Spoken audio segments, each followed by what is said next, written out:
Hello, today I'm going to show you how to sculpt lotus pods. I have made these for another sculptural painting of mine, and I wanted some pods because I think that lotus pods are just beautiful. So I started out with a ball, flatten it out, and now I'm using a ball and a tool to prepare the holes. And I'm using another metal embossing tool outside, so you can make the whole edges stick out a bit. So I'm perfectly aware of trypophobia, and I know lotus pods have been a bit scary things for some, but I suppose if you're really phobic, then you haven't clicked on that video. And truthfully, there are so many phobias out there that you cannot really avoid making or sculpting something that someone somewhere isn't phobic about. A phobia is a bunch of irrational emotions that are extremely strong and that you just cannot manage. For instance, you start to cry by seeing the object of your fear, or you start to quiver or panicking. So it's really strong. I did suffer one phobia of dogs at some point. Now I'm better. I mean, I don't trust dogs, but I don't cry when I see them. I was bitten by a dog a few years ago, and I'm not going to go too much into details, but it was a very bad bite.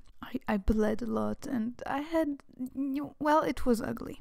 And after that, if I would see dogs on a TV show, I would start to quiver and cry, and it was really pathetic. Luckily for me, I have friends who have dogs, so I didn't have much of a choice to be in contact with dogs, and that helped.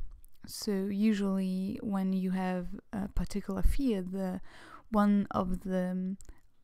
I don't know if it's the easiest solution, because fighting your fears is never easy, but in terms of cost, it certainly is the easiest. It's just to face your fears. So in my case, it was dogs. For others, it might be something else. If you're scared of holes, then maybe just watching lotus pods might actually help you to not get triggered by them. Also, I'm not sure you can really see that, but I tried to reduce the pace of that video, since it's been a concern of a few of you that the videos are a little bit too fast-paced and that you cannot really see me sculpting. So I'm listening to you, and I'm trying to adjust the pace so it fits better. I hope this works. I don't really consider that I'm teaching here. I usually just sculpt whatever I want, and I try to pick the things that I believe might be interesting to share and record those and put them on YouTube. So this time it was the lotus pod, because the other things I've sculpted were rather completely unknown or really easy, or things that I've made before. So lotus pod it is. So as you can see, the ball and the tool is really a necessity for this sculpture. And then, as usual, I baked it and I added some paint. So I started with some bright yellow. It ended up to not be quite what I wanted, so I simply mixed in some white and then painted all the edges in that kind of pale yellow. For my sculptural painting, actually, I made it more greenish afterwards, but that's really just because it didn't really quite fit with the others. Truthfully, you could paint it whatever color you want. You could do something that is just green and white, or blue and pink, or whatever really suits your needs, or whatever color combos you prefer.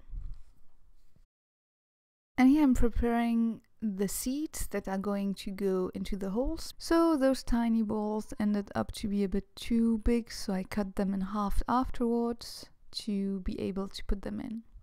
I added some liquid clay inside and overall, so the seeds would stick into their respective room. I used a brush and brushed everything. You can add some more liquid clay, or simply use a toothpick to put a drop of liquid clay in each tiny cavity before adding the seeds.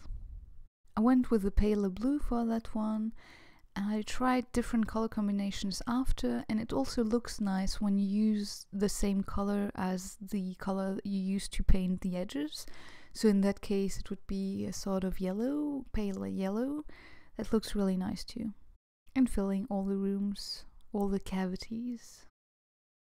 And then I baked again, and after baking I made a pale blue color, acrylics as usual, and I painted all the seeds.